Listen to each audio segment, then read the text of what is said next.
नमस्कार। हमारे चैनल में आपका हार्दिक स्वागत है। नर्मदा नदी। नर्मदा नदी, जिसे स्थानीय रूप से कहीं कहीं रेवा नदी भी कहा जाता है, भारत की 5वीं व पश्चिम दिशा में बहने वाली सबसे लंबी नदी है। यह मध्य प्रदेश राज्य की भी सबसे बड़ी नदी है। नर्मदा मध्य प्रदेश, महाराष्ट्र और गुजरात में बहती है। इसे अपने जीवनदायी महत्व के लिए मध्य प्रदेश और गुजरात की जीवन रेखा भी कहा जाता है। प्राय द्वीप भारत में केवल नर्मदा और ताप्ती नदी ही दो मुख्य नदियां हैं जो पूर्व से पश्चिम बहती हैं। नर्मदा समूचे विश्व में दिव्य व रहस्यमयी नदी है। इसकी महिमा का वर्णन चारों वेदों की व्याख्या में श्री विष्णु के अवतार वेद व्यास जी ने स्कंद पुराण के रेवा खंड में किया है। इस नदी का प्राकट्य ही विष्णु द्वारा अवतारों में किए राक्षस वध के प्रायश्चित के लिए ही अमरकंटक के मैकल पर्वत पर कृपा सागर भगवान शंकर द्वारा 12 वर्ष की दिव्य कन्या के रूप में किया गया। महारूपवती होने के कारण विष्णु आदि देवताओं ने इस कन्या का नामकरण नर्मदा किया।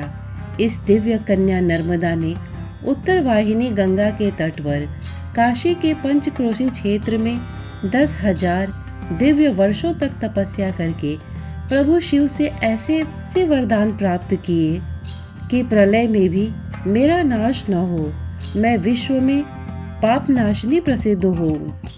मेरा हर पाषाण अर्थात पत्थर नर्मदेश्वर शिवलिंग के रूप में बिना प्राण प्रतिष्ठा के ही पूजित हो। विश्व के हर शिव मंदिर में इसी दिव्य नदी के नर्मदेश्वर शिवलिंग विराजमान है।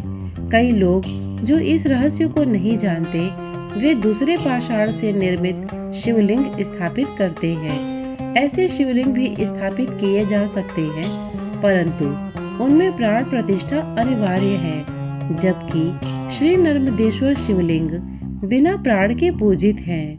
मेरे यानी नर्मदा के तट पर शिव पार्वती सहित सभी देवता निवास करें। सभी देवता, ऋषि मुनि, गणेश, कार्तिकेय, राम, लक्ष्मण, हनुमान आदि ने नर्मदा तट पर ही तपस्या करके सिद्धियां प्राप्त की। दिव्य नदी नर्मदा के दक्षिण तट पर सूर्य द्वारा तपस्या करके आदित्येश्वर तीर्थ स्थापित है। इस तीर्थ स्थान में अकाल पड़ने पर ऋषियों ने तपस्या की। उनकी तपस्या से प्रसन्न होकर दिव्य नदी नर्मदा 12 वर्ष की कन्या के रूप में प्रकट हो गई। तब ऋषियों ने नर्मदा की स्तुति की।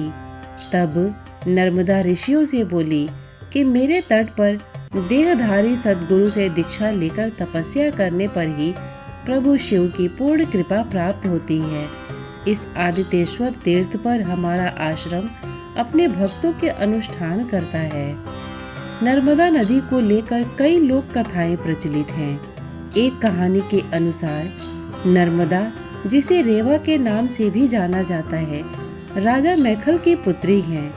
राजा मैखल ने नर्मदा से शादी के लिए घोषणा की कि जो राजकुमार गुलबकावली के फूल उनकी बेटी के लिए लाएगा, उसके साथ नर्मदा का विवाह होगा। सोनभद्र यह फूल ले आए और उनका विवाह तय हो गया। दोनों की शादी में कुछ दिनों का समय था। नर्मदा सोनभद्र से कभी मिली नहीं थी। उन्होंने अपनी दासी जोहिला के हाथों सोनभद्र के लिए एक संदेश भेजा। जोहिला ने नर्मदा से राजकुमारी के वस्त्र आभूषण मांगे और उसे पहनकर वह सोनभद्र से मिलने चली गई। सोनभद्र ने जोहिला को ही राजकुमारी समझ लिया। जोहिला की नीयत भी डगमगा गई और वह सोनभद्र का प्रणय निवेदन ठुकरा नहीं पाई। काफी समय बीता, जोहिला नहीं आई तो नर्मदा का सब्र का बांध टूट गया। वह खुद सोनभद्र से मिलने चल पड़ी। वहां जाकर देखा तो जोहिला और सोनभद्र को एक साथ पाया। इससे नाराज होकर वह उल्टी दिशा में चल पड़ी। उसके बाद से नर्मदा बंगाल सागर की बजाय अरब सागर में जाकर मिल गई। एक अन्य कहानी के अनुसार सोनभद्र नदी को नदी का पुरुष रूप कहा जाता है। दोनों के घर पास थे। अमरकंटक की पहाड़ियों में दोनों का बचपन बीता। दोनों किशोर हुए तो लगाव और बढ़ा। दोनों ने साथ जीने की कस्में खाईं, लेकिन अचानक दोनों के जीवन में जूहिला आ गई।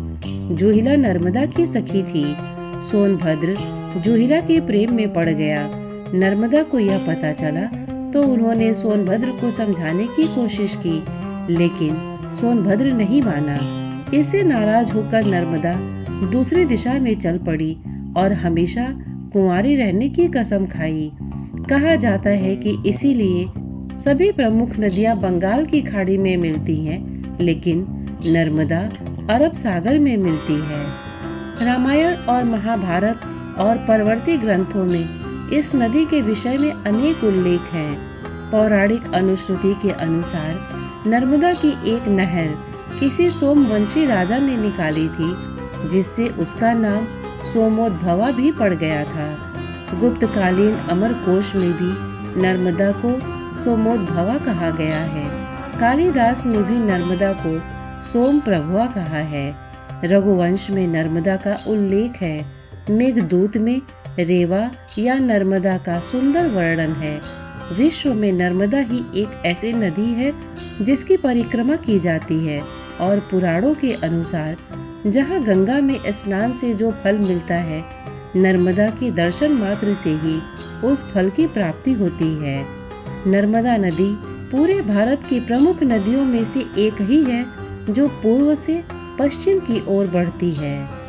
नर्मदा नदी गोंडवाना वंशजों तथा गोंडे धर्म के लिए बहुत ही पवित्र है। यह केवल एक नदी ही नहीं, वरन गोंडवाना की उत्पत्ति स्थल यानी जन्म स्थली है। यहाँ लाखों गोंडवाना वंशजों के वंशज तथा गोंड लोग 14 जनवरी को मां नर्मदा एवं पूर्वजों को याद करते हैं। वास्तव में यह गोंडवाना समाज के लिए प्राचीन काल से ही एक पवित्र स्थल है। 14 जनवरी में देश विदेश के गोंडवाना वंशजों को मानने वाले इस जगह आते हैं। अमरकंटक की जंगलों के बीच तथा अमरकंटक पहाड़ से निकले हुए हैं। पूरे गोंडवाना भूभाग को जल देते हुए समुद्र में मिल गई है। श्रोतागण, प्रस्तुत जानकारी आपको कैसी लगी हमें कमेंट करके अवश्य बताइएगा। साथ ही इतने धैर्य से इसे सुनने के लिए आपने अपना बहुमूल्य समय दिया, इसके लिए आपका बहुत बहुत धन्यवाद। नमस्कार।